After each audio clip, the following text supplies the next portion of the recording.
بسم اللہ الرحمن الرحیم۔ اللہ کے نام سے شروع جو نہایت مہربان رحم والا۔ محترم سامعین کرام، السلام علیکم ورحمۃ اللہ تعالی وبرکاتہ۔ نحمدہ ونصلی ونسلم علی رسولہ الکریم۔ ایک بہت ہی شاندار وظیفہ ہم علماء کرام، حفاظ کرام، قراء کرام کے لیے لے کر آئے ہیں۔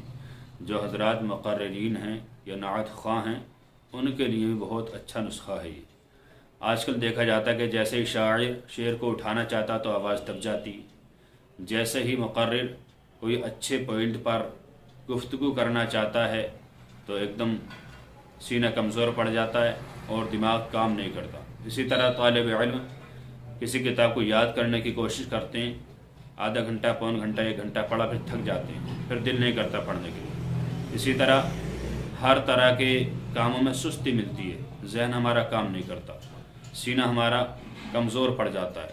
اس کے لیے صوفیاء کرام فرماتے کہ جو انسان اس طرح کی باتوں کا شکار ہو اسے روزانہ فجر کی نماز کے بعد 21 مرتبہ یہ 4 آیتیں پڑھ لینی چاہیے اور اپنے سینے پر دم کر لینا چاہیے، اور اگر یہ نہ ہو سکے تو پانی پر دم کر کے پی لینا چاہیے، یہ بھی بہتر ہے۔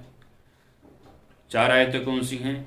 قال رب اشرح لی صدری ویسر لی امری واحلل عقدۃ من لسانی یفقہوا قولی۔ یہ 4 آیتیں ہیں۔ ان 4 آیتوں کو جن کے یاد نہ ہو یاد کر لیں، اور جن کے یاد ہیں وہ روزانہ فجر کی نماز کے بعد، نماز پڑھنے کے بعد انہیں 21 مرتبہ پڑھنے کے بعد اپنے سینے پر دم کر لیا کریں۔ انشاءاللہ عز و جل اللہ تعالیٰ کی قدرت سے سینے میں طاقت آئے گی، ذہن بھی کشادہ ہوگا اور آپ ذہین بھی ہو جائیں گے۔ ذہن آپ کا کام کرے گا کہ آپ کیا کہنا چاہ رہے ہیں، وہ بات ذہن میں رہے گی، ایک دم ذہن سے نکلے گی نہیں۔ یہ نسیان کے لیے بہت اچھا ہے اور سینے میں طاقت دینے کے لیے، ذہن کو بڑھانے کے لیے بہت اچھا وظیفہ ہے۔ اس وظیفے کو عمل میں لائیں اور دیکھیں کہ کس طرح اللہ تعالیٰ کا کرشمہ ہوتا ہے اور آپ کس طرح ہر طرف کامیابی کی منزل پر چلتے ہوئے نظر آئیں گے انشاءاللہ۔ امید ہے کہ یہ بات آپ بالکل آسانی سے سیکھ گئے ہوں گے۔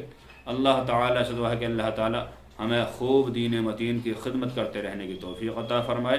السلام علیکم ورحمۃ اللہ واللہ تعالی عالم بالصواب۔